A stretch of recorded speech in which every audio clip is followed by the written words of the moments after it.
right. Greetings. Let me make sure my mic on. Greetings and welcome to Live Talk. I am your host, Arthur Jeremiah, alongside my co-host, the minister, Samuel. Welcome back again to Live Talk. Indeed, indeed. And before we start anything, we always like to start with our general statement. Live Talk is brought to you by TBS Goodwill and Builders of the Highway Foundation. We ask that you verify or contact your personal or business consultant about any information that we share on this show. Laws are different from state to state, and federal, state, and local laws change often. Do not lean solely on the information that you hear on this show. However, there are professionals on this show that you can consult with, but through the right channels. If you have any questions or concerns, you can always email us at livetalkorl, or you can DM us on Facebook and Instagram at Live Talk Orlando. All right, my brother, we got that out the way. How you doing, sir? I'm doing wonderful. Having a great day today.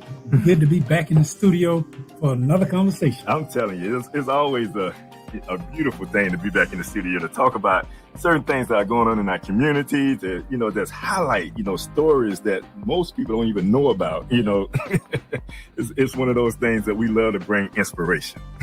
And connecting with real people. Right. All right, so before we're going to give you just a rundown on our show today. First, we have the minister word of today. Right after that, we're going to a short commercial break. And then we'll have our main topic. We will be discussing, matter of fact, it'll be a continuation of episode 4, 5. So it'll be a continuation of episode 4 and 5, where we had a live interview with Brother Yonah, a.k.a. Sonny. And so we're going to continue that, where he's at today, and we're just going to highlight some things centered around that. And then we'll go to another commercial break, come back with our world news, and then we'll end with a quote, a motivational quote by the host. All right. So with no further ado, Minister, what's the word of today? The word of today is just. Just. So we're going to start with a breakdown of a definition, rather, of the word just. And just is defined as based on or behaving according to what is morally right and fair. Just is conforming to fact or reason. Just is being legally correct. Just is also defined as guided by truth, reason, justice, and fairness. Just is treating people in a way that is considered morally right. And some synonyms for just are lawful, proper, and reasonable. And we put a quote today from the late John Lewis when he's on just, and he said, "For peace cannot exist where justice is not served." I second that one. You have to have a just way of going about to do anything that you do in life. And I think that's a great word for what we're going to be talking about today. So thank you for that word, my brother. And we're going to go to a quick commercial break, and we're going to come right back. What do all these people have in common besides a beautiful smile, healthy teeth, and gums? They all use Zadi toothpaste. Zadi toothpaste is made with all natural ingredients. Zadi toothpaste is fortified with moringa and baking soda. Zadi toothpaste is SUDS-free, making it an excellent choice for kids. All natural, fortified, and SUDS-free. Get yours today at noistore.com.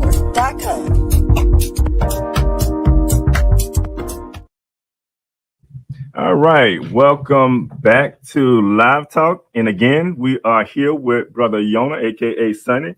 We have seen, if you haven't, go please and look at and watch episode 4 and 5, because this story is a very powerful story. And I want you to make sure that you go back and you view that, because it's very important.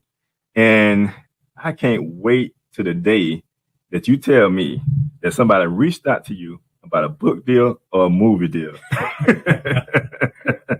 But again, welcome to the show, my brother.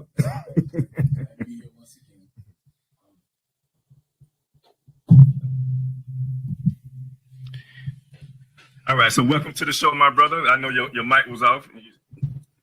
Yeah, I'm happy to be back, man. Okay, there you go. We got you. All right.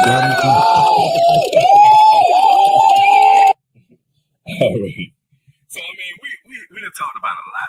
You know, we talked about it. Your upbringing. Mm-hmm. We talked about you getting into that somewhat underdog age, and we never really got into where you are today. I know we tried to fast forward some stuff. So I'm gonna backtrack just a little bit, and I'm gonna backtrack just a little bit because I know once we got into talking about you moving from you completing your probation period, the last incident that occurred, and how long from that point of time have you been free from the change of this system? 5 years now. About 5 years? Yeah, okay. 5 years right now. And just looking back, like what lessons did you learn from the past experiences that have had the most profound impact on your personal growth? Quite a bit. I learned a lot. Mostly it was your surroundings. Like, you got to understand when it's time to let go of certain surrounding. Like, how they say the bad apple in your group. Right. People that don't have the vision that you have. Because one thing I remember somebody saying to me that if you kept somebody that's always broke around you, you're going to wind up being broken. The other lesson is loyalty is not a one-way street. And I think for me, that was kind of like one of my biggest curse is loyalty. I was loyal to not even a good cause. I was loyal to people that wasn't really loyal to me and all this stuff. I always wanted to be viewed as that good friend, that down homie and all that. And it brought me a lot of misery because, you keep certain people around you that's not doing nothing with themselves, or they don't have the work ethic that you have. Like we spoke about last time, that ethic, they don't have it. And stuff like that. And that could be a problem. And I learned the hard way because I was always the guy that worked, and I always had friends around me that didn't work. And they extracting resource from you. And you don't really notice it because, hey, I'm looking out for him and stuff like that. That's my friend. I'm being a real friend. But actually, you really doing damage to yourself. And so not just you. You're doing damage to him too. Yeah, exactly. Because you're not helping him. And that's right. Another, I'm glad you said that, because a lot of times you think you're helping that person and really in reality, you're hurting that person. Right. Stuff. So. Oh, that's a powerful lesson to learn. Before I let you kind of get in, and I know you want to kind of go a little deeper into this next question I'm going to ask you. And were there any key individuals or sources of support that played a critical role in your transformation? Yes, a lot. It started with Yahweh. I started understanding more and more and stuff like that, going to the temple, meeting you. Because like I said, you brought it back. You brought it back to where, saying that I had a full understanding and all this stuff like so. Knowing who you are. And, it's just so much that I don't even know where to start, with that. But it started with Yahweh. Of course, people say, well, was it your car accident? I was like, car accident? Yeah, it made me start all over. Well, I had to start all over because I lost everything. Here am I done built up my credit. I built up credit and stuff like that and have everything snatched away from you and just everything going wrong again. Because it felt like I just kept failing. Like, my mind kept telling me that anytime you get something good in your life, it's going to be taken away from you. That's how I felt for me and stuff like that. But, it started with, going to the temple and stuff like that and meeting more and learning more and stuff like that. Because I think somebody, I don't remember who said it. It was like, people read the Bible, but do you know what you're reading? Do you understand what you're reading and stuff like that? Because I could take a verse and chop it up 20 different ways and make no sense. And stuff like that. So me understanding, getting educated, because like I said, I didn't want to keep going to church and it's just the same verses over and over again. It's like, okay, what are you teaching me here? I want to know the history of it. It seems like it was just more of a feel good, happy moment, every time I went to church, because I wasn't learning nothing. and stuff like that. It was the same stuff that I was learning as a kid. And it's like over and over. So you lose interest. It's like, okay, I know Genesis 1 verse 1. I read, you know what I'm saying? It's like stories, like where's the history and all that stuff there? So, or the application of this is where I am in my life. Exactly. And you made some changes.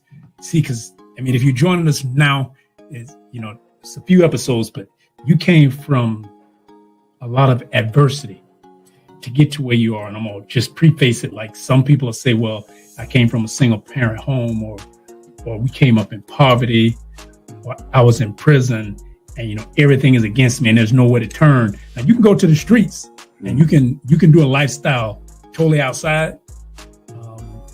But then you find a lot of people who do that wind up into that recidivism right back into the system. But you made some say, I'm getting off of that and I'm stepping forward. You start helping other people.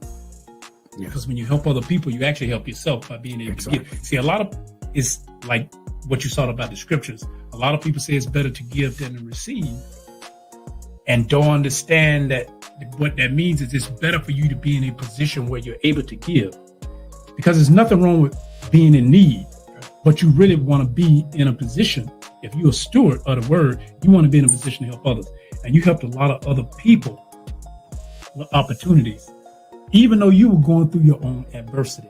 Yeah, that's exactly how it is. And I was going through a lot, but I was still able to help people. And then, like I said, through my upbringing, being young, where I wasn't getting help, and I always said, man, if I ever got a chance to help people, I'd help people. And so I did that a lot. Just like I felt like the little power that I had, that I was able to help people, because I know at the time when I was going through that stuff, I wish somebody would just had a hand out, not hand me anything, but hand out, said, come here, let me pull you out of the water that you're drowning in, because I was drowning in sin. I was drowning in misery. And at the time I had nobody to stick their hand out and grab my hand and pull me out of it. I had none of that.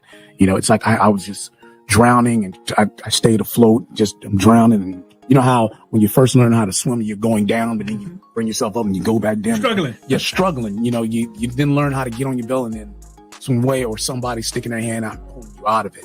And I didn't have that and stuff like that. So, but the powerful thing is that ever since I started doing this podcast, like I was talking to Yonah, I said, man, I watched the video over again. And yeah, a lot of people that watched it has been telling me positive things, that it's something you should have been did and stuff like this. And when I watched the video, it wasn't, I was seeing me.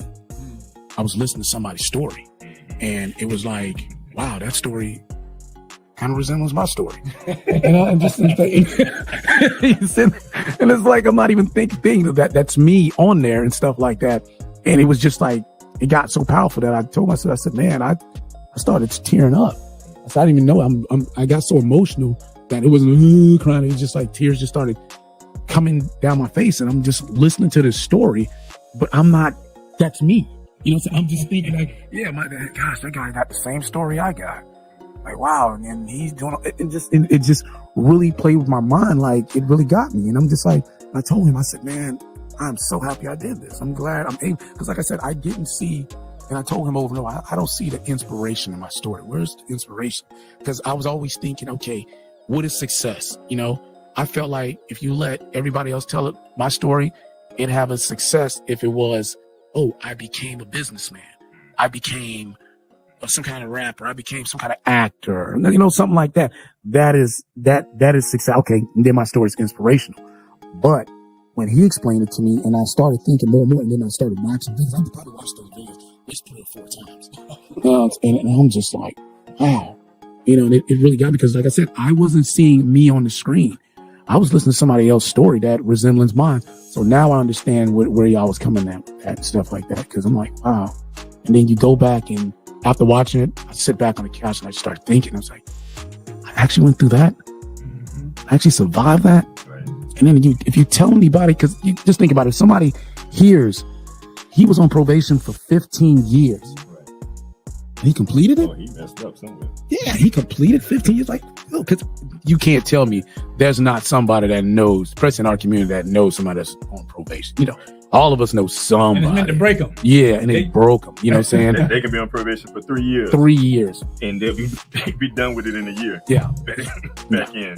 Yeah, it was just like, and I just sat up and I'm listening. Here goes the sentence. I'm gonna break it down once again. I know it's for the people that probably ain't seen other videos, which we saying you gotta watch. Here's the sentence: license permanently revoked. Okay, now I gotta get around. 15 years probation. I have 2 classes to do. You gotta pay for those.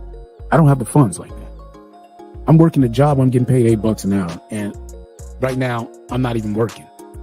You know, I wasn't working at that time because now I'm going through this situation, you know, and then you think about it. You got 1,000 hours of community service. What? They set you up for failure. It was just a setup. I'm talking about that sentence was designed for me to violate, to fail at that. You know, there's no way. There's no way. I was supposed to complete that. And when I sit up here and I think about it, I'm just like, jeez, and I've been off it 5 years now. I'm just like, you got to keep a job. You got got to have somewhere to stay. You got to keep residence. And you know, the bad part about residence is a lot of complexes, they will not let you live there if you're a convicted felon. Right. So how I was able to get around it is I started renting from private owners, because a lot of those private owners, they want you to be able to pay the rent. Do you make the money? So just think about that. That's another obstacle course that a lot of people don't think about. A lot of complexes will not let you live there if you're, they don't, because at one point it was not that you're a felon, if you're a violent offender. Now, if you've even been a felon or you've been arrested, period, you get that paper because of other reasons, you know, we can't blah, blah, blah. So now. So you violated. Exactly. Because I don't have residence. You got to have a resident because they got to be able to come to that resident to see you. So, you know, you either living with somebody, and then you got to be careful who you live with, because if they're getting in trouble doing anything and stuff like that, then that could be another violation. There were so many levels that I could have been violated on and stuff like that. Because like you said, job, I got to keep a job, which I wasn't worrying about keeping a job, you know what I'm saying? But now I have to maneuver around because none of these things are close by. Nothing is close by. Everything is here, there. And then you have certain bus routes that a bus don't go to a certain area. So now I got to walk 2 or 3 miles to get to this place and all the stuff here. And that is a challenge too. Like you said, do I know the bus system? Man, I know the bus system like the back of my hand, man. And our bus system is not like the system if you're in a city like New York. Right. Totally different. And it's like Miami. Miami has a really good bus system. Runs 24 hours. Here, bus don't run 24 hours here, buddy. You know, there's times that I've missed a bus, like working late night shift, and I missed a bus, and I had to walk 4 miles home. Now, I just got done working 2 jobs, dude. And I got to walk home because I missed the last bus. Because there was no Uber. Remember, Uber just came around a couple years ago. Yeah, it's a recent thing. There was no Uber. You know, stuff like that. Man, boy, I'm blessed. Yahweh looked out for me. Kind of going back to that, since you mentioned Yahweh, because you mentioned Yahweh being that source of that. In my book, The Spiritual Significance of the Name, I wrote in there how my brother-in-law came up with his name, Yonah. Oh, yeah. And one of the things, because this is Brother Yonah, you know, at the same time, y'all. Yeah. So when we was looking that up and defining that, and he was sharing all this information with me, immediately it dawned on me what Yonah went through in the Bible.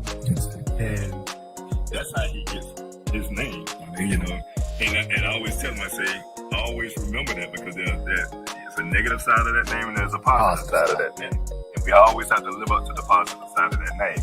Now, stand on the course of talking about individuals, because I know you and I spoke as coming into the spiritual knowledge and being on this path, you eventually came across a young lady that eventually became your wife. Yes.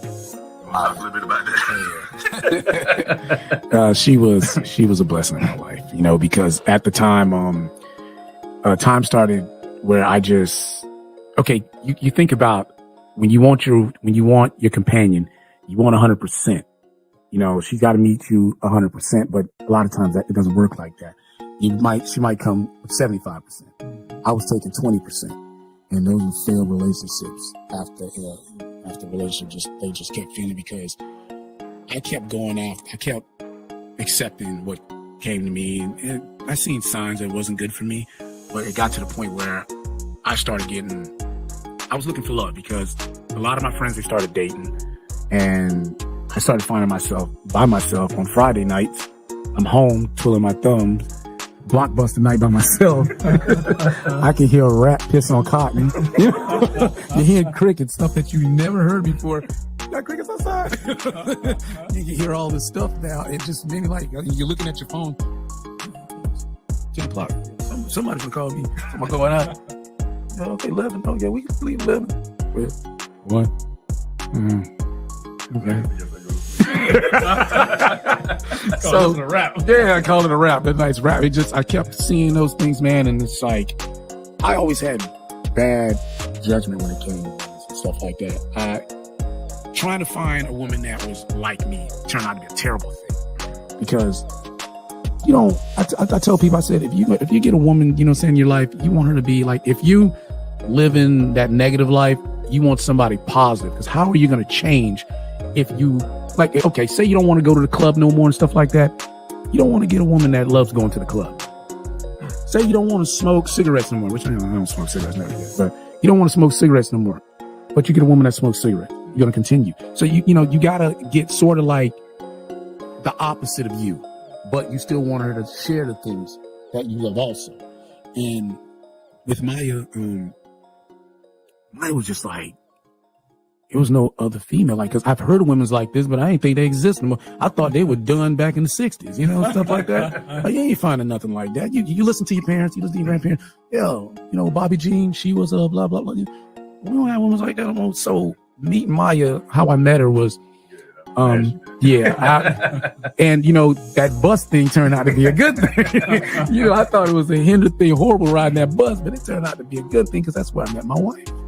I met her on the bus. I just got off my second shift of working at TGI Friday. She was going to Kazi University, and that's another thing, is I always wanted a female. I was in college, stuff like that, or at school, going to school, and she got rained on, and I missed the rain. By the time the rain was done, so she was in the back of the bus, freezing cold, and I was like, somebody bought me a sweater from Target, but it was too small, and I was going to take it back. And I seen her, she's freezing. I said, hey, got this new sweater, and if you want, I'll give it to you. I see you got caught in that rain. She's like, yeah, she was cold. She's like, no, I'm good. So we talked, and I didn't think I was going to see her again, because a lot of times, you meet somebody, you get good conversation from, you don't see them no more.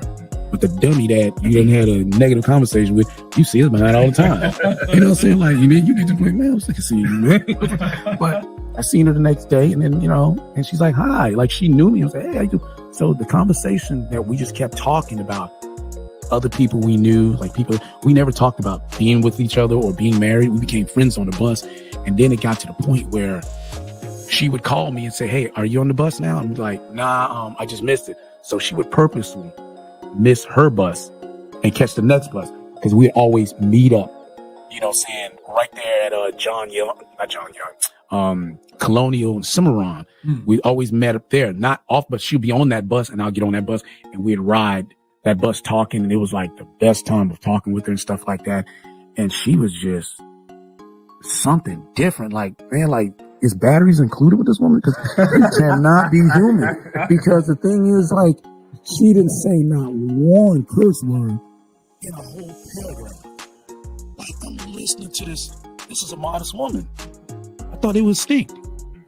And just listening to her, and then I found out she's a God-fearing woman.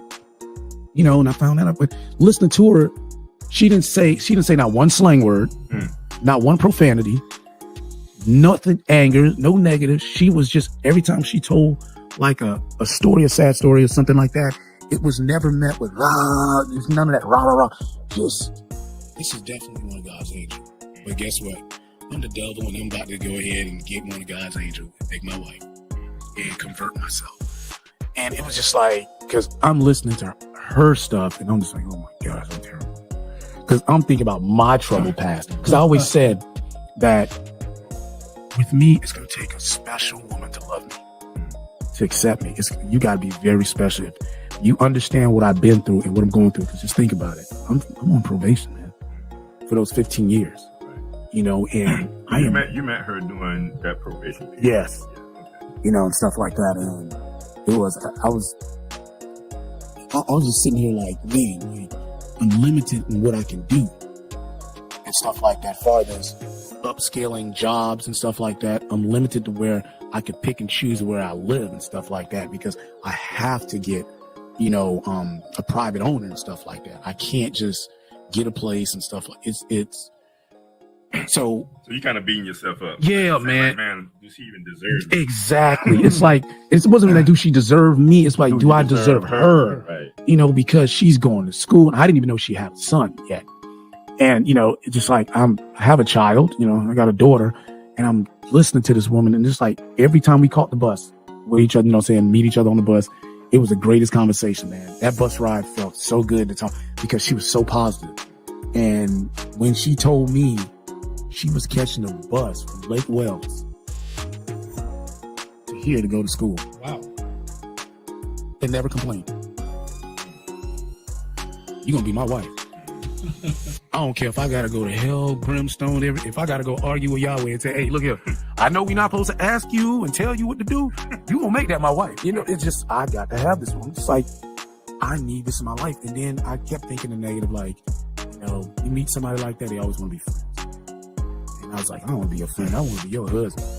You know, I want to be your boyfriend. I don't even want to be boyfriend and girlfriend. I want to be your husband off the rip, you know what I'm saying? Stuff like that. And she just brought such a calmness to my life and just like made me forget of the horrible things I was going through and stuff like that. And and when she told me, you know, she's very spiritual and stuff like that. And she's you know, she follows the word and all this stuff. And I started noticing, I'm like, man. So I opened up and told her what I went through. And she found it fascinating and she found it sad. And then she started telling me the things she went through. She, you know, and I was like, wow. She said, you know what? I always said that it took somebody special to love me. And we just said that last week, you know, when we was talking about it. She said, I always said that. And the funny thing, you said the same thing.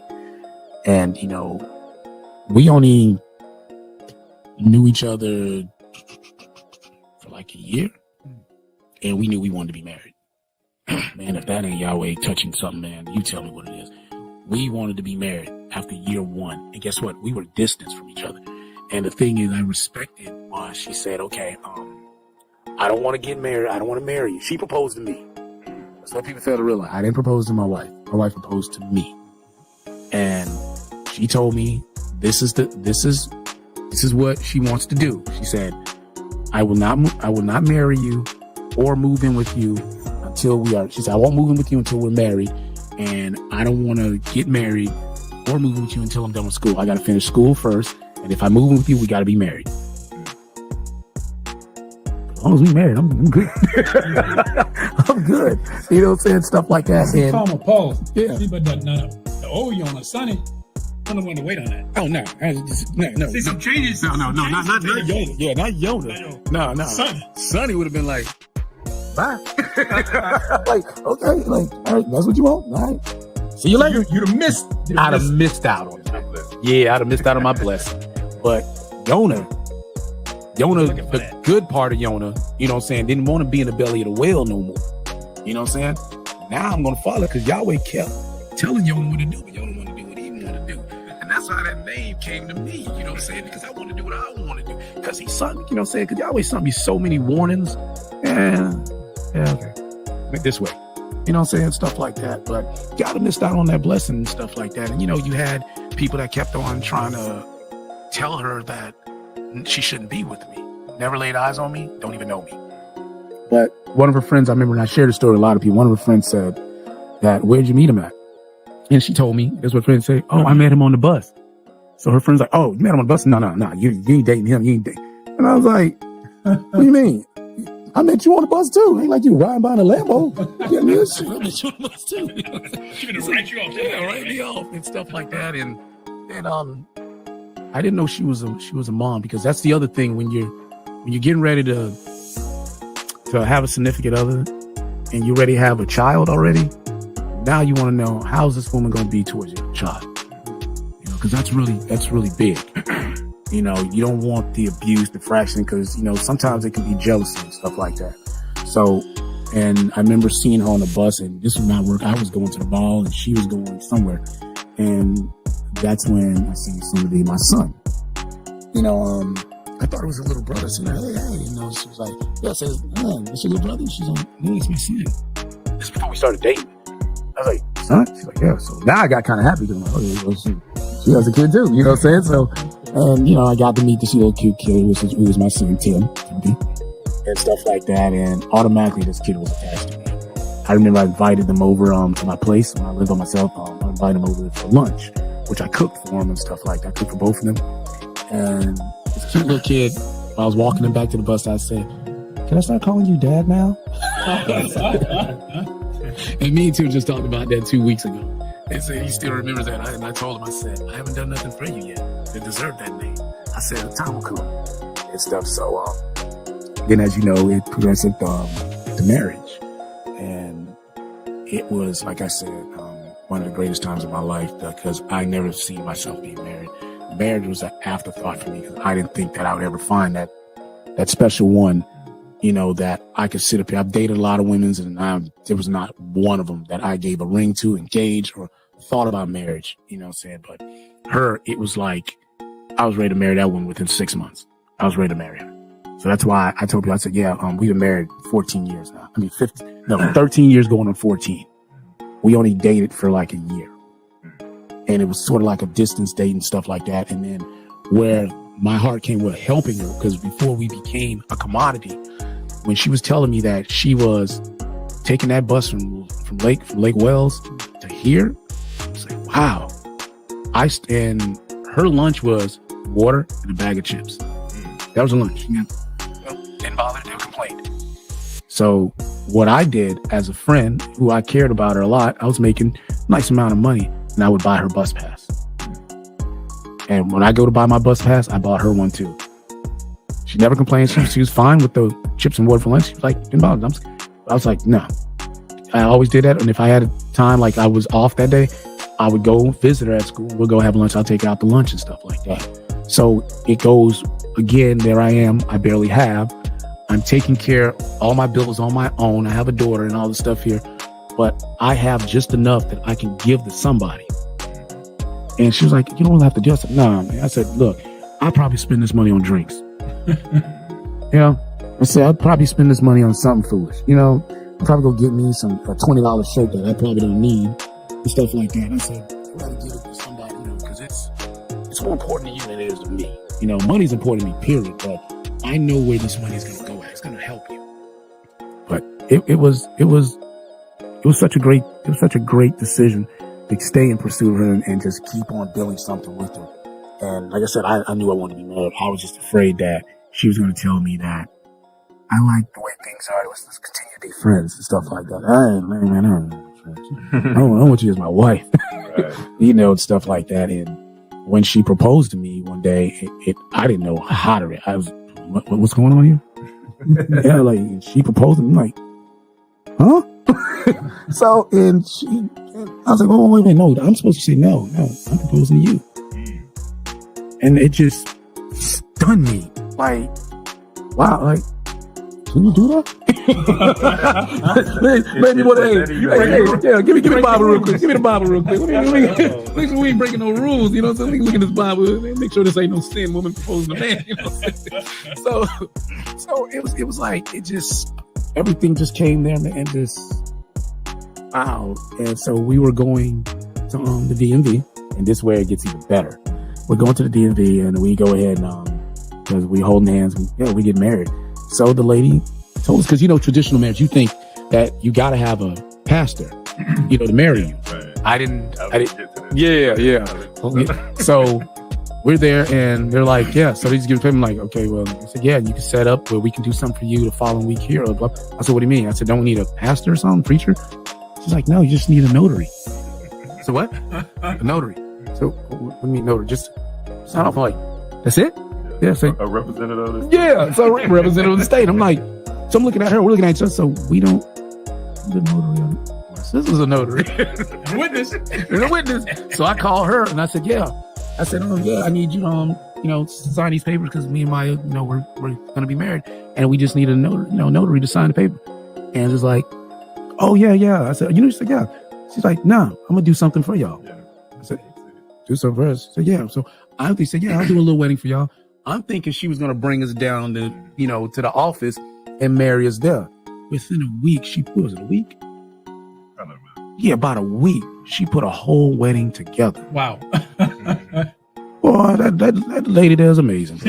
She put a wedding planner hat on, huh? Man, it was such a beautiful moment. Like how she was able to put that together. It was within a week. Man, you got people planning weddings for a whole year. You know what I'm saying? It's like she did it within a week. And I'm not talking about just 3 people there and that's it. Standing there. No. We talking about bring my bride to me. We at the place, a whole ceremony. She did that thing within a week. And the person that, that delivered my wife to me was my brother-in-law, and stuff like that. Delivered it. And, we were going to do it on the outside, at Crane's roof, but it started raining. It was cold that day.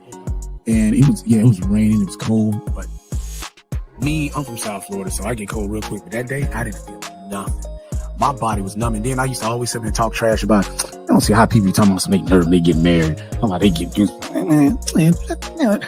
Man, I was nervous. Day, huh? I'm sweaty as heck. It was a whole different day talking that trash.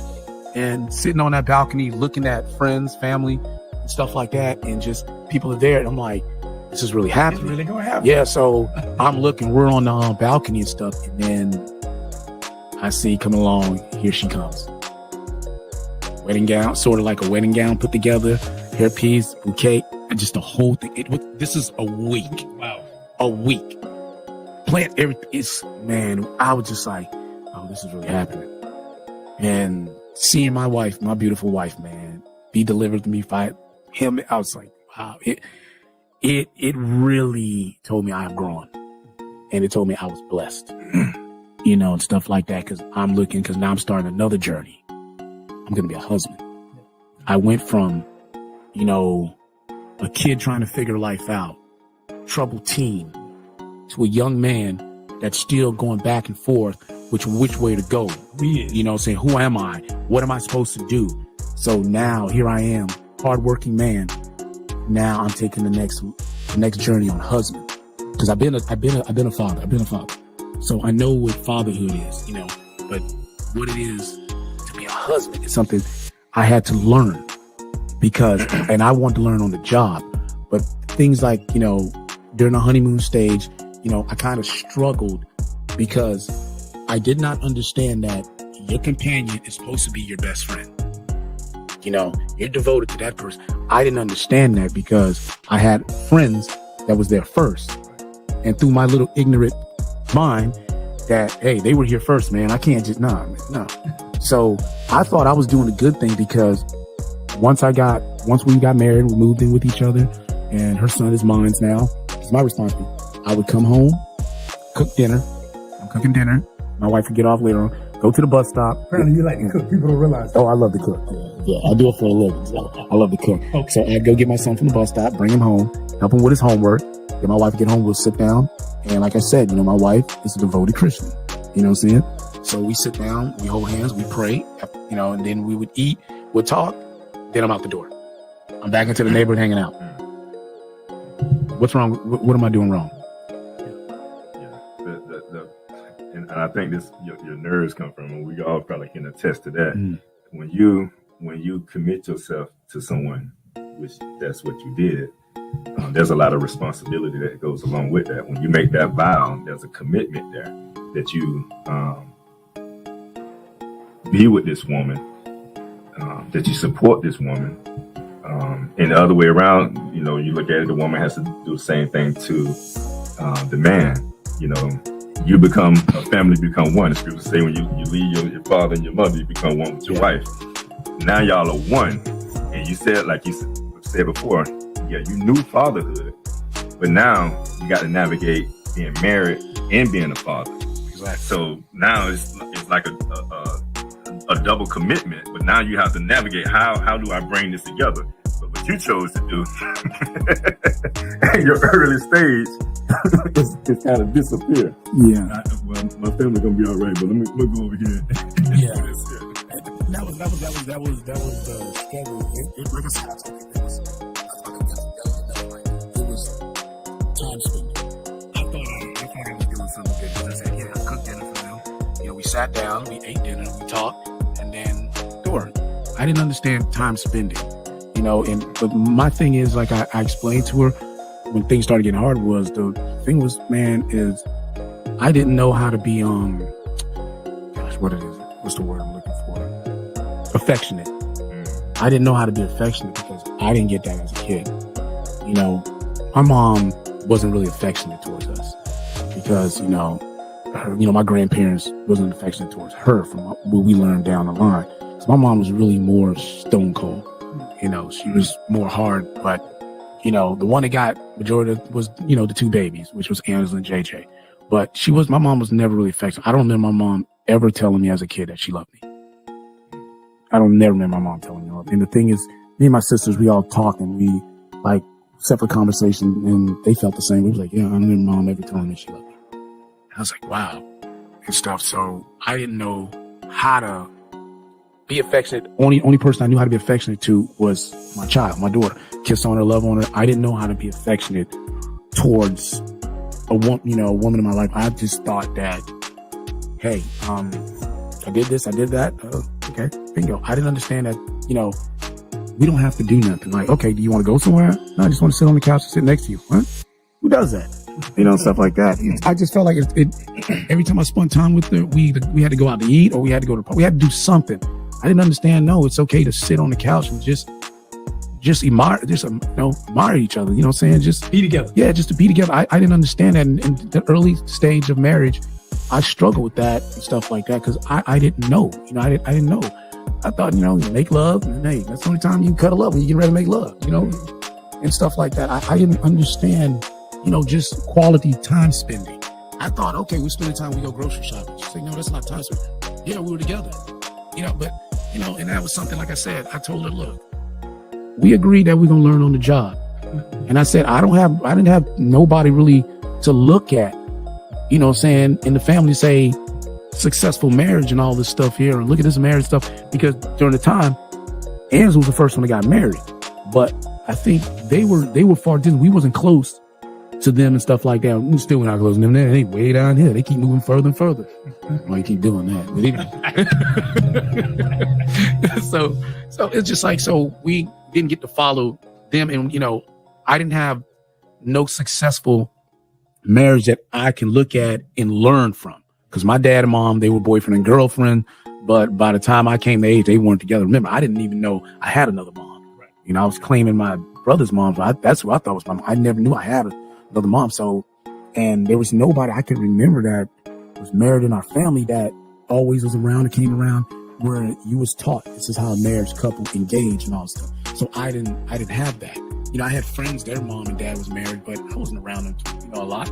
Stuff like that, time to go home. So I had nobody to show me what marriage was. Teach me. My mom got married later on, but guess what? She got married where the house good. She got married, she moved over here. So her husband moved over there. So the sister, my young sister, she got married.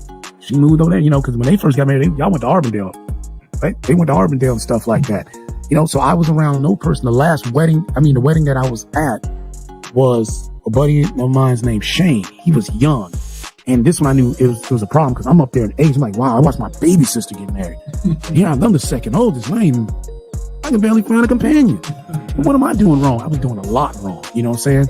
Vetting. I was vetting the wrong person for that role, for that companion role. Not marriage, but a companion. And then I see this he goes, Shane, young dude, real young. He's married. And then, like you said, you start noticing that friends they're growing up and they're getting companions. The ones who are not, they're just steady knuckleheads that ain't trying to grow up, suffering that Peter Pan syndrome and stuff. They want to grow up. And so I'm like, man, this is what I need to do. So I think a lot of times I kind of like force relationships, that I knew wasn't good for me because I wanted to, I wanted that person there. Hopefully this might happen. And it was all a bad deal for me and all that stuff there. But later on when I just, pushed everybody aside, done, focus on me. And that's when I started more Yahweh in me and stuff like that, more reading, more understanding. Sometimes I hit him up if I don't understand something. And that's the thing I was happy about, because if I was confused about anything with the word, I had him. I had a go-to. See, back then I didn't have that. You know, certain people, they were saying the same stuff. Like, all you did was just read the verse to me. I'm trying to understand it. You read, okay, I know it. Okay, I just read that. What does it mean? What is the meaning? You know, and then they'll be like, well, you know, Jesus died for our sins and all that. Oh, boy. You gotta pray about it. Yeah, it was just like, now I had that understanding. And I started being humble, and I started having peace. And then I started prospering, because now I started seeing things were changing for me. Negative influence, not around me, and stuff like that. Now I got more positive people around me.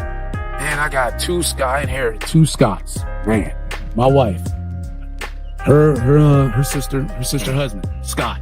My sister, Scott. And I'm like, man. and think about it, now finally I got two people I can go to, because both of them, man, look here, I ain't trying to say every Scot is good, but both of the Scots I inherited in my life, they taught me quite a bit. And the thing is I'm older than him, but he comes off as the bigger brother. Me and him is like the same age, but he comes off like the bigger brother than me and stuff like that. So I got all this blessing that I inherited. So when I talk to some of my nephews, I tell them, I said, look, I got resources now. I have that. So y'all got all these resources now. There should be no reason why y'all should be failing. You know, because you get all this resource now. Then I watch him and my sister build up. Anytime I have any computer, I call him and say, man, I wish I had this years ago. I would never got in trouble. You know what I'm saying? So now it's just like, it's mind-boggling what I have now and stuff like. And life, you know, where I'm at in my life now is wonderful, because now I have a 9-year-old son I was blessed with who is crazy about me. Sometimes I just look like, wow, this kid is really nuts about me. Loves his dad, you know, I'm the world to him. And it takes me back to my relationship with my dad, how crazy I was about my dad. So all I see is just me going nuts about my dad. I was very crazy about my dad, seeing him and stuff like that. Miles, man, it's like, man. And getting another kid, you know, that I basically adopted, Tynesia and stuff like that. She's giving me all the love, having Tim as my son, all the stuff here, man. It's just like, I've always been family orientated and stuff like that. So I just needed the family, the right family and stuff like that. I didn't need to take on a headache situation and stuff like that I kept doing.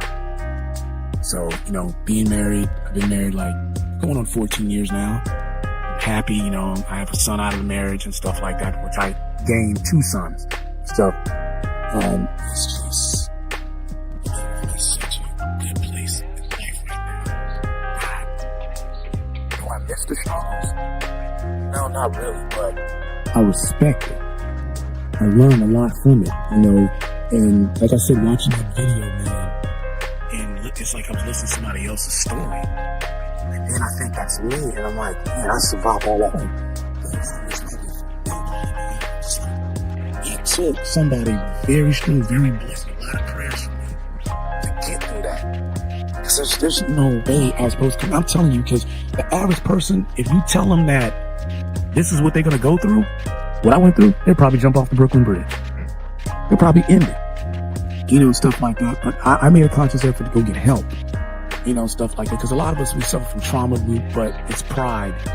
You know, don't want to get help. Some of us think our help could just go to church and sit in church.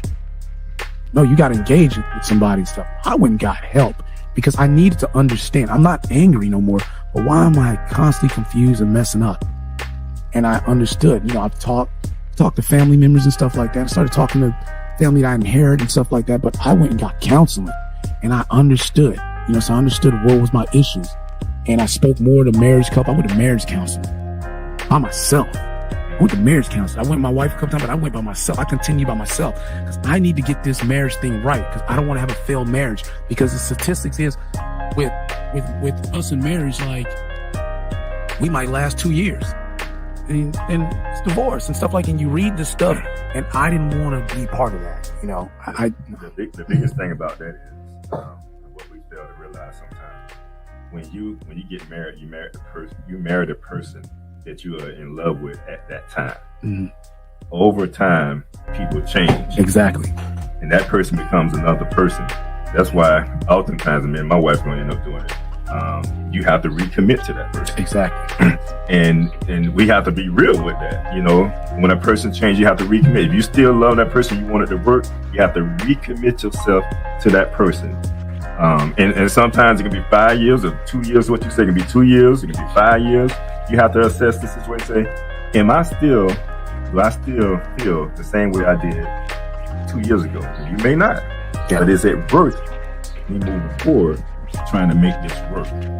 Because the next 2 years, you can be wrapped back in love with that person and y'all can have a great relationship. But we have to be real about people, us, individuals. We change over a period of time, and we have to always recommit ourselves to one another if it's worth it for the betterment of our relationship. But we're coming up on the top of the hour. I'm gonna ask you this here, because I know we had 2 prior shows, and what advice that you would share with someone that have went through the same challenges that you have went through, the same struggles that you would have went through, in order for them to find their way?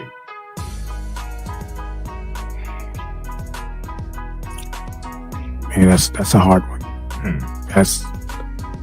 I don't think I can sum that with words, but like I said, I've always said, don't give up on yourself. And the thing is, you gotta find peace. That's the key thing, right? Yeah, you gotta find peace, man. And the thing is, Peace within yourself. Exactly. Peace within yourself. You gotta make that peace within yourself. And the thing is, like I tell people, stop trying to make others happy with you or proud of you. You have to learn to make yourself proud of yourself. And that was the big key step for me, because I had a commitment to myself, not selfishly, but I wanted to commit to myself, as in changing my life around for me, not for nobody else, for me. Because I felt like once I could change my life for me, then guess what? It will help. You know what I'm saying? So I made the conscious effort to commit to myself and stuff like that. And I wanted to change myself. And like tell people, I said, there is nothing wrong with going back to the word. Talk about yourself. What's the saying? Love thy neighbor as thyself. That's what I tell people. You can't love nobody until you love you. Yeah, you gotta love yourself, man. You know, not this new age, I'm loving myself, I'm living my best life, which is so dumb.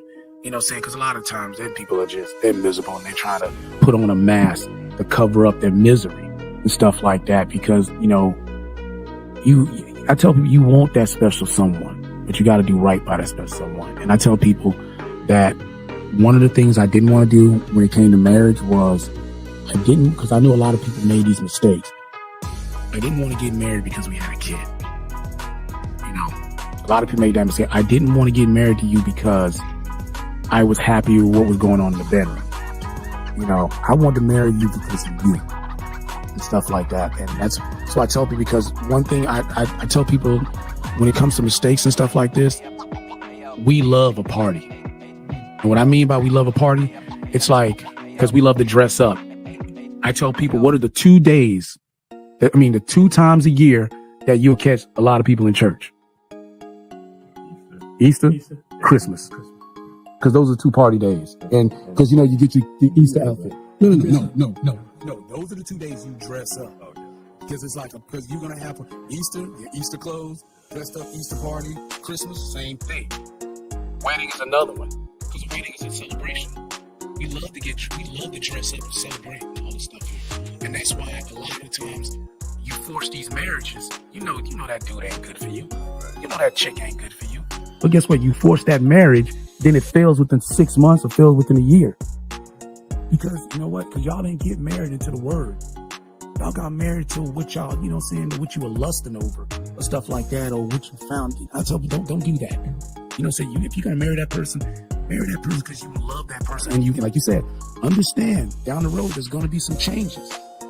So be open-minded to those changes, you know, and stuff like that. Now, I said, if it's negative changes, you got to sit down, you got to talk, you got to get counseling, you got to do the whole thing until it's just, you can't do no more. Change can be good. Change can be good. Change can be good. You know what I'm saying? Yeah. It's changed. Yeah, because my wife, she changed from when I first met her. And the change that she did, I wasn't happy with that change, but I understood that's her Christian values. She doesn't really wear pants. I was upset with it. I like seeing her in jeans. You know what I'm saying? And so that I got involved, and I told her, yeah, you took what I fell in love with at the beginning, but then I was like, look, my wife, my wife is beautiful, man. I love that little chocolate thing. I'm like, there ain't no way that I can leave this woman. You know what I'm saying? Those Stuff jeans. like, yeah. So yeah, man, and just all the values that she brings to me in my life. And thing is, like, she's never drank, she's never smoked, she's never went to the club. You got to weigh the balance gap. Exactly. When people call me about certain things like this person doing this, I say, well, on one scale, let's talk about all the negative. On the other scale, let's talk about all the positive. Exactly. So you're not going to find someone that's perfect. No. You know, I've always told people that. I said, the positive outweigh the negative. Yeah. We can work on this. You got to find out what you can work on. You can accept, because, you know what I'm saying? It's like, I accept this, you accept that. Because like I said, if the positive outweigh the negative, then okay, you good. You know what I'm saying? Because there's certain things you could accept and certain things you can't accept. Okay, she's a little loud, but guess what? She's a good person. You know what I'm saying? She can get a little angry, but she's a sweetheart. You know what I'm saying? You know, she can do laundry, you know, and medium cook. You know, you got it. Because I'm telling you, you're not going to find that perfect person. That don't even exist. I told you, stop it. That's not, you're not going to find that. Because, you know, you see, you get these people to run off who they want. Oh, your ideal chick. Oh, I want a light skin, green eyed girl. You know, they make up these fictional characters in their head. Yeah, I want her to make $80,000 a year, $100,000 a year. I want her to drive a Benz and have a Bentley in the garage. Like false values. False values, like values, but when the values are false values, that's why the relationship will fail. You're not going to find a perfect person. Like you said, you just got to, what can you accept? And the thing is, like I tell, you know, like I say, one thing I do say that's a check plus with me is I want to know where your belief system's at. And that's a key thing. I think when you're looking at a relationship, I think that's a key factor. I don't think it has anything to do with, you know, looks are part in it. Yeah. But in order to have a good relationship, you need to know where that person's values is. Exactly. And when we talk about certain things, when we talk about, you know, the perfect person, and I think we alluded to earlier, we was talking about success. It's how a person defines it for themselves. Because a lot of times we're trying to define it based off of what somebody else says. Yeah. You know, we can't look for that definition from somebody else. How do you define that for yourself? And if you have a definition that pleases you, and I always tell my daughter, like, have standards for yourself. Because if you have standards for yourself, ain't any knucklehead gonna come your way. And you'll be able to take that knucklehead anyway, based off of your standards. Exactly. So having a faith-based woman or a man, that's a great thing, because at least you know where they stand at. Exactly. But we at the top of the hour. I will, you know, if we have somebody out there that want to chime in and ask a question, you can at this time. If not, Minister, you have anything else you want to ask on this topic? It's an awesome conversation we had. It's like I'm hearing it and just putting pieces. Like he was talking about that. You got to prioritize. You see, you prioritize when you was doing the cooking and you're running out. You weren't prioritizing, but then you realize I have to prioritize and bring that time back into my relationship. Once you start bringing that time back into the relationship will grow. And it's like you say, but as you know, people change. Change can be a positive thing if it's positive change. Right. And if your values are based on when you self-analyze and you're comfortable, then you can set your values based on self. Exactly. But most people, when they fail, is because they base their values on the outside or what others. Like I think you just fan it, whatever these false things are. That's why they fail it, because you base it off something that's not realistic for you. Yeah, because I could chime in and say one of the things that this is something I could tell you for sure with goal setting. Don't make your goals too big. Make them small where you can reach them. You know, because that's some great advice. Yeah, because my goals, like I said, my first goal was employment. That's not too hard to get. My next goal was being a father to my daughter. That's not hard. That's why I tell people, I say, don't set those goals like, especially when you coming from incarceration. Oh, I'm going to get out there and get me the brand new Benz. I'm going to get me a 4-bedroom house. I'm going to get a job that's paying me 6-figure salary. And I would say what you said about that. That's harder than most people think. But you committed yourself to it. That was the goal. Yeah. That you committed yourself to.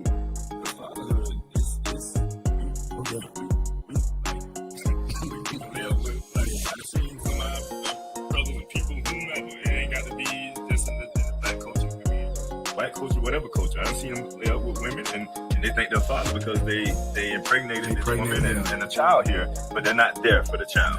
The baby don't make you a father. Yeah. No, that makes you a donor. Right. So fatherhood, taking that step, that's a goal. Oh yeah. That you accomplish, and that's a great goal to accomplish. Yeah, it's hard too. it's fatherhood is hard. It's tough. But you said a key to he's setting goals a lot. You need to set goals. Yes, you got to set goals. And set realistic goals. Exactly. And the thing is, like you said, your goals got to be realistic. That's why I say you got to set small goals that you can reach. Because if you set them too big, you're going to stress yourself out trying to get there. Right. And once you see you're not getting there at a certain time, then you're just going to give up. So you got to have goals, man. You got to have, and I tell you, set goals that you can reach and stuff like that. Like right now, if you want a new pair of sneakers right now, okay, let's see, I could give me a pair of sneakers. Okay, I'll get them later on with the next check and stuff like that. You want to just make it realistic because you can go right now. You can go out here right now and go get a pair of sneakers. You know what I'm saying? Stuff like that. So make your goals small enough where you can reach. I may be able to do that, but it's a 14-year-old that he gets chores. I mean, he gets his money from doing chores. Allowance. allowance, right? And that's what I do with my kids too. So he has to set a goal to get those shoes. Exactly. He may have to put $3 or $4 or $5 a day away, in order to accomplish that. So that's a great point. And when you bring it up, and that's for the smallest of goals. Mm-hmm. That's acknowledging the smallest goal that you can actually think about. Based on values. Because see, you can go take somebody else's. See, that's where the values come in. Right. All right, so we're going to go to a commercial break, and we'll be right back for our news.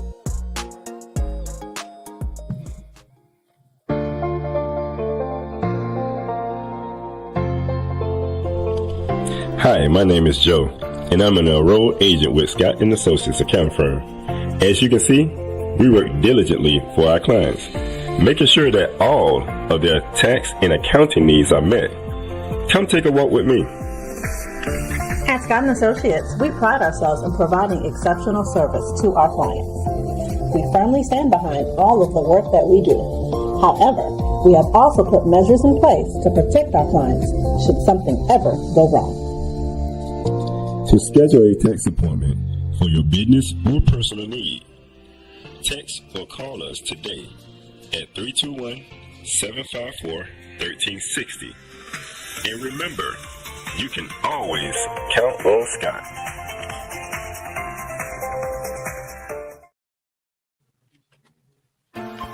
Hey, shalom and blessings, everyone. Author Jeremiah here. I am the author of The Spiritual Significance of a Name, Define Your Purpose. And I want to share something with you today. It's very important. As we go throughout life, we understand certain things to be challenging for us, right? But life can be a beautiful experience when we discover our purpose. Because then, and only then, do we discover that we have a true reason to live. Won't you go to the NOYstore.com and pick up a copy of my book today, The Spiritual Significance of a Name. That's the NOYstore.com. You'll thank me later. Until next time, peace and prosperity.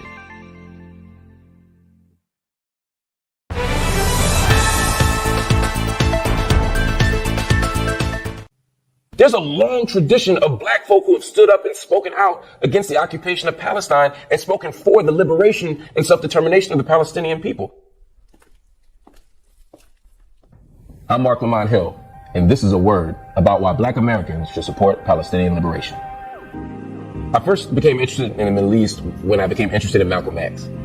I read Malcolm's story, and when I saw that Malcolm in 1959 and again in 1964 had made these trips to Africa and also to the Middle East, I became interested in what Malcolm was interested in, which was thinking about black freedom on a global scale. I then went back to graduate school after my PhD to pursue another degree in Middle East studies. I wanted to know what it meant to be black in Jordan or Iran or Egypt or Palestine. Since the end of the 19th century, there has been a growing battle over the area that is now known as Israel and Palestine. Waves of Jewish immigration into the region combined with tensions over land, over employment, over law, over what the state would look like have gotten more and more and more intense over this period of time. Over decades, we saw greater and greater emphasis on pushing Palestinians off of the land, taking away land rights, taking away employment opportunities. And you saw resistance, you saw struggle, you saw battles. And at the same time, you also have increased anti-Semitism. You have increased pressure around the globe, which is compounded once you get to the 1930s and 1940s, because you now have this thing called World War II. Of course, you have the Holocaust. You have all these things that are legitimizing a very real need to find a safe haven for Jewish people. The question was, how do we provide a safe haven for Jewish people and still honor the fact that there are indigenous Palestinians on this land who have a right to be here? And so for that reason, we see a struggle over the region and over that particular slice of land that continues until today. To call it a settler colonial project is not to deny the legitimacy of Judaism or of Jewish people in the region. Settler colonialism is not just controlling the territory and the land, but it's actually moving onto that land and replacing the indigenous people of the land. Israeli settler colonialism is more complicated than other places. There is a long-standing and legitimate Jewish presence in Israel and in historic Palestine. And what we've seen since 1882, which is the beginning of the first major immigration, is not just a wave of people coming in, but a very organized and systematic attempt to push Palestinians out. I don't like to make apples to apples comparisons between what Palestinians are going through and what black people are going through. I don't want people to feel like the struggles have to be the same to be worth the investment in them. That said, there's a long tradition of black folk who have stood up and spoken out against the occupation of Palestine and spoken for the liberation and self-determination of the Palestinian people. Huey P. Newton and the Black Panthers believed in the struggle of the Palestinian people and showed solidarity. So you got from Malcolm, SNCC, the Panthers, Angela Davis, June Jordan. A black person standing with Palestine ain't new. There are people in the United States who say, look, black folk are catching enough hell here. We should put our 100% attention on that. And I ain't mad at people that say that. I don't agree, but I understand the impulse to say, look, cops are shooting us. The economy is collapsing. Schools are broken. How can I think about someone in Palestine? We should care about the Palestinian freedom struggle first because they're human beings. And as African people, we don't have the luxury of choosing who we're going to be allied with. We have to side with all principled, humanistic freedom struggles. I don't care where they are. We can't get free unless everybody's free. That's not just some lefty cliche. That's a fact. The networks of power, the structures of power that oppress people in one country are connected to the structures that oppress people in this country. So for black folk to get free, everybody needs to be free. We have an opportunity to not just offer solidarity in words, but to commit to political action, grassroots action, local action, and international action that will give us what justice requires. And that is a free Palestine from the river to the sea. When I said free Palestine from the river to the sea, I was making a call for justice for Palestinian people who live inside the state of Israel, for those Palestinian people who are in the West Bank, and for those who are in Gaza. There are different forms of oppression and violence and occupation happening in each of those areas. And I was saying, I don't want to just talk about one of those areas. I want to talk about all those areas. And my ultimate vision is a single democratic state, one person, one vote, secular, for everybody. No Jews should be pushed out. No Jews should be harmed. No Palestinians should be pushed out. No Palestinians should be harmed. For me, this is the vision. That means that the land should be free from the river to the sea. That was the argument. Some people said, oh, but Hamas says from the river to the sea. And if Hamas says it, then you must be supporting Hamas and you must be supporting a project of eliminating Jews from the area. Let me be very clear. At no point was I calling for harm to Jewish people, violence against Jewish people, for pushing Jewish people out of the land. None of that is what I'm calling for. None of that is what I believe in. We must fight for and protect Jewish brothers and sisters at all costs. Jews have a right to self-determination, to freedom, to justice, to safety, to protection, to dignity. They do. But so do Palestinians. I'm calling for Palestinian self-determination and freedom. I'm calling for the liberation of Palestinian people. And if Israel were occupied, I'd be calling for the same thing. If Jews were under attack in Israel the way Palestinians are, I'd be calling for that. The same way I do for Jews who are under attack all around the world. In Europe, in the United States, in the Middle East. We have to protect Jewish people, but it can't be the only conversation we have. We have to be able to talk about protecting Jewish people and protecting Palestinian people and protecting vulnerable people around the world. And if we can do that, now we got a real movement.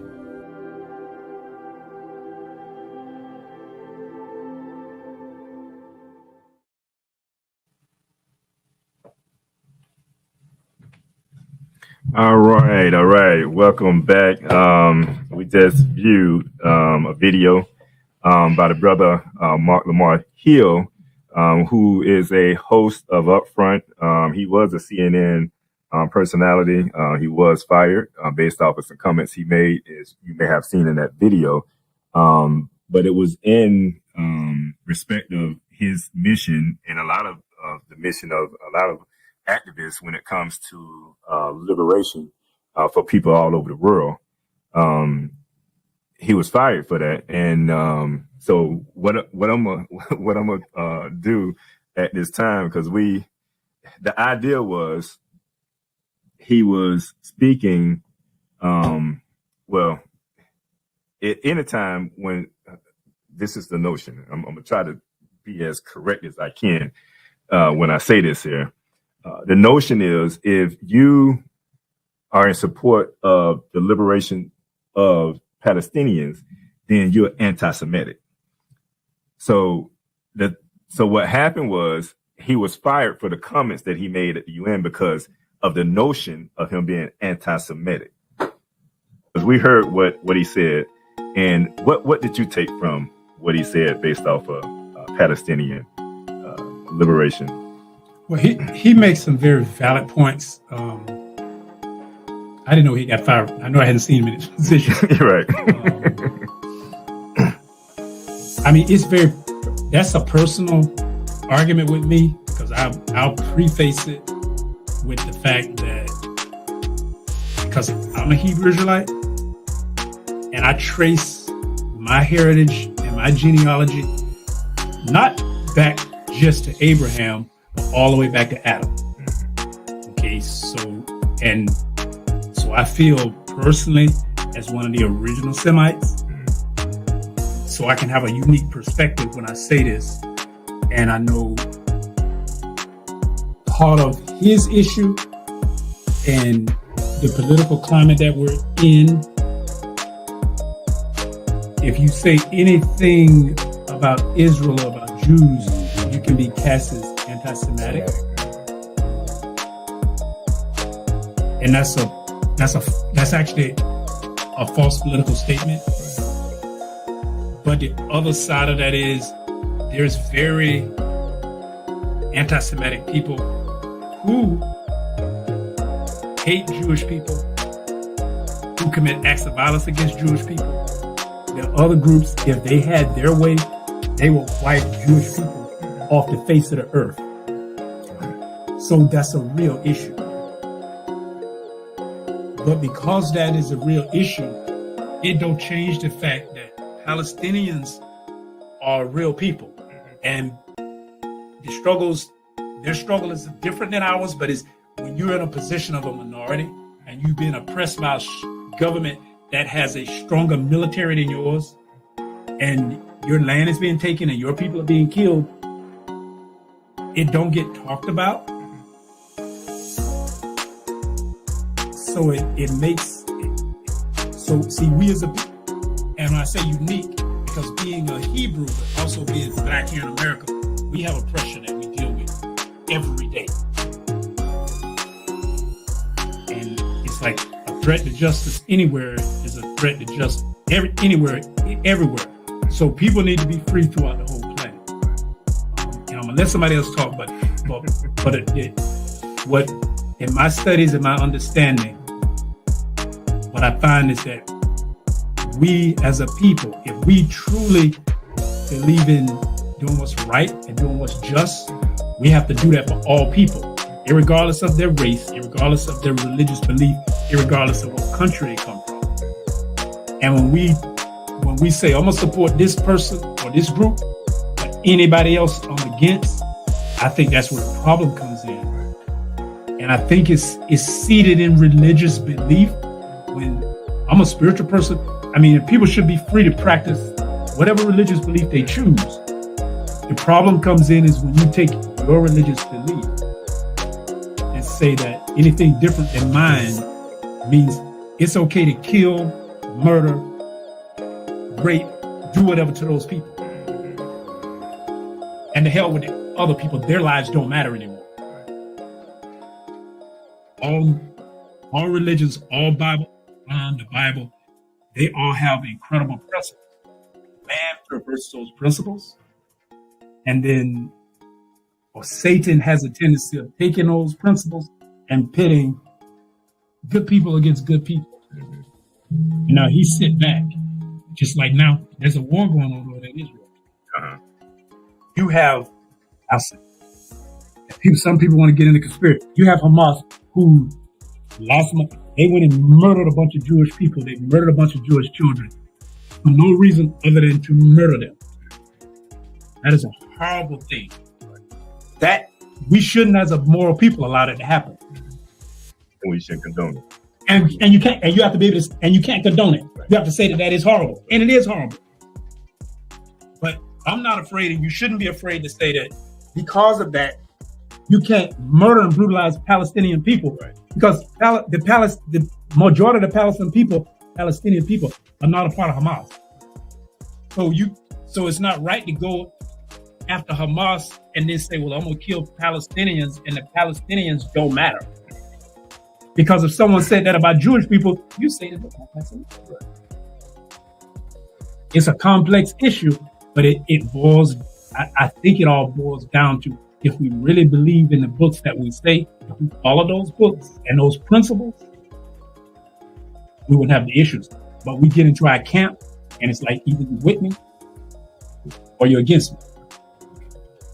That's powerful, and that's the kind of, just to go back just a little bit, because just doing a little research, even myself, because you bring up a good point when it talks about Semitic people. We know there's a lot of different Semitic groups in this world, Semitic languages, and it baffled me that we identified the Jews as almost the only Semitic group. But carrying it back to Germany and the Hitler days, that name became very relevant at that time, anti-Semitic, because it was used a lot during that time, to identify the Jewish people who was going through those discrimination and being murdered and all these other things that was happening. So that anti-Semitic became attached to them as a people. I get that, I understand that, but as a Semitic, like what you brought Semite. up, a Semite, what you brought up, that's real. Being a real and a true Semite, you're gonna have a issue with that. But I get why they would say, that name, that word attached to the Jewish people. I get that, but I'm gonna lean your way. So what you think about what you heard from our brother Martin Lamont Hill? Yeah, I've seen his videos. Like Brother Samuel said, I didn't know he got fired. But the thing is, when I listened to him, when he was explaining that situation, and he said, can't go word for word, but I've seen the video before.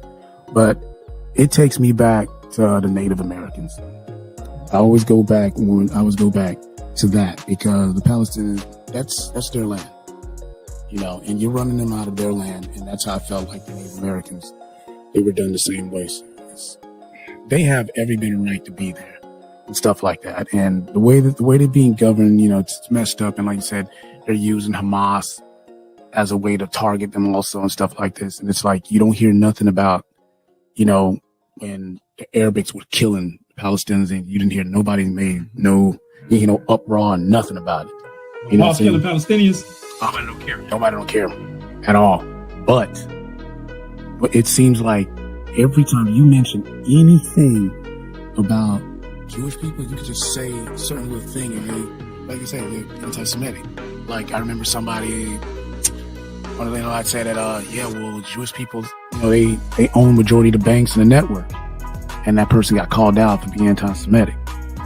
It's like you can never say nothing about them, because if you say anything about them, you're anti-Semitic. Like if you think about if somebody make a racist comment towards me, they're being racist. If they make a different type of negative comment, you ain't gonna say they're racist and stuff like that. And so it's that situation. Like I'm with Brother Samuel right there. It's kind of personal with me with that situation, because I don't understand why there's not an uproar when they're murdering Palestine people like that. I just don't understand it. Over 10,000. Over 10,000, and you don't get this uproar, and you don't hear nothing about.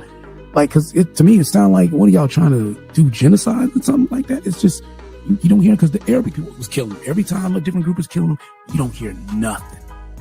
Or they're moved out of their homes. Forced out of their home. Other people, you occupy, take their land, send the rule.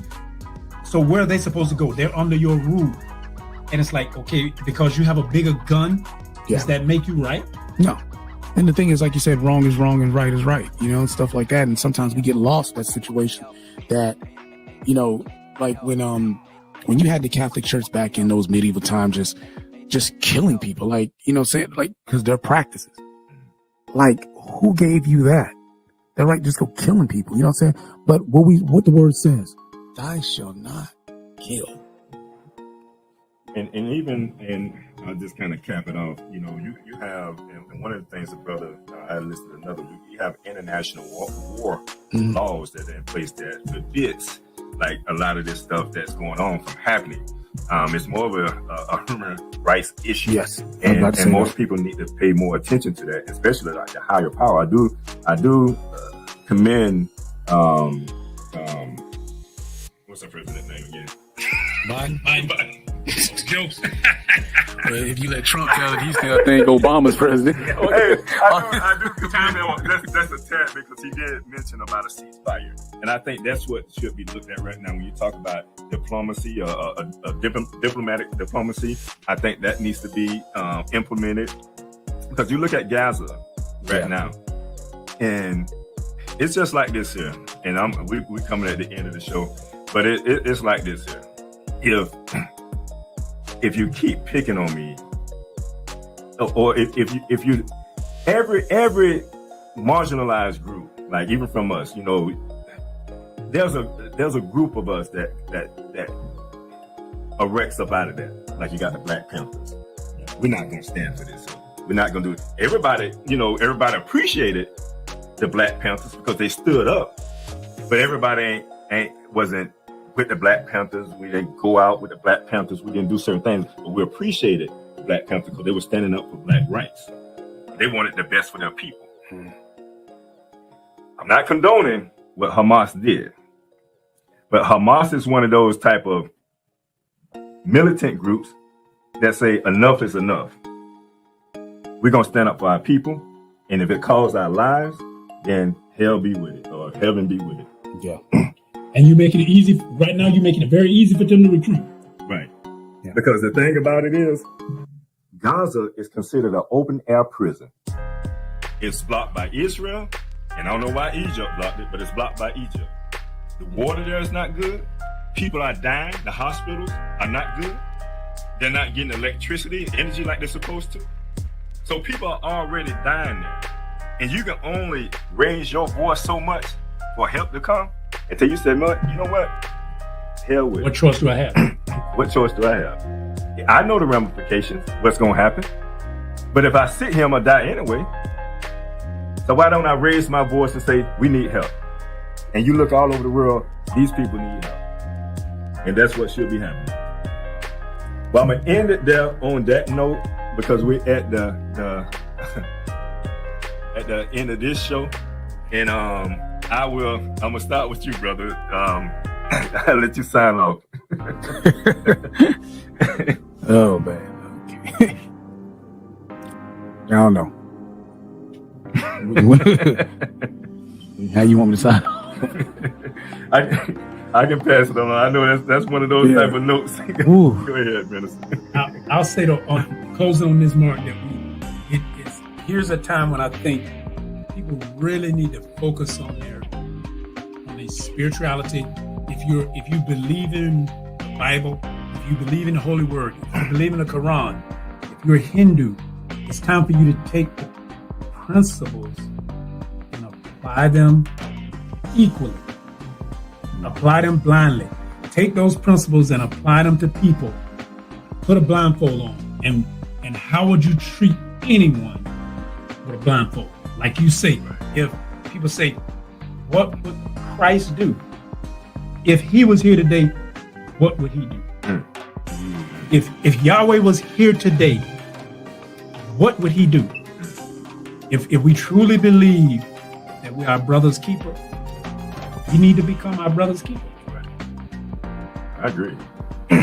So I'll leave us with this motivational quote. You want to? Yeah, I wanted to say something real quick. It's like it's so easy to hate than it is to love. I'm gonna leave that.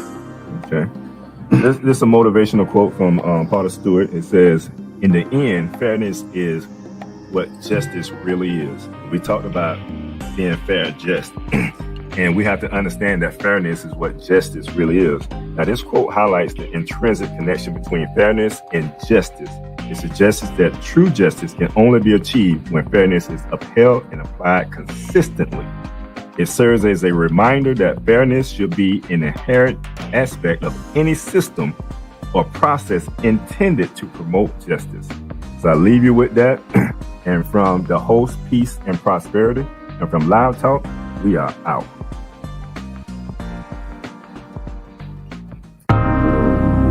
Are you ready? Yes, sir. Are you ready? For live. Are you ready? Let's do it. Are you ready? This live Are you talk. ready?